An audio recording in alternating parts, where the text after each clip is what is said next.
பூபதி மற்றும் மேலவளாயிரம் என் மாரிமுத்து அவர்கள் கப்பல் பண்ண நினைவாக திரு பி முத்துராமகிருஷ்ணன் அவர்கள் PV titanium equipments private limited Kodamangalam LMC கட்டிக்கிறது சுரேஷ்குமார் ஐயங்கார் பேக்கரிக்கு துரைசாமி வரும் கன்னிமுத்தூர் நினைவாக சோபியா ஸ்ரீ வேத மீனாட்சி பெறா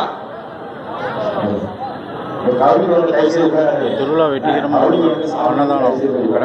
அன்னதானம் நடக்குது. அனைவரும் பாருங்க. சுரேஷ்குமார் ஐயங்கார் பேக்கரிக்கு துரைசாமி வரும் கன்னிமுத்தூர் நினைவாக சோபியா ஸ்ரீ வேத மீனாட்சி பெறா.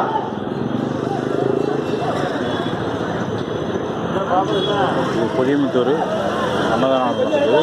குரலைமாட சாமி லிங்கி குரலமாட சாமி கோயிலில் மிக சிறப்பாக மாட்டுவேஷம் முடிஞ்சு அன்னதானம் நடந்துகிட்டு இருக்கு. அனைவரும் பாருங்கள். மறக்காமல் சப்ஸ்கிரைப் பண்ணுங்கள். தேங்க்யூ.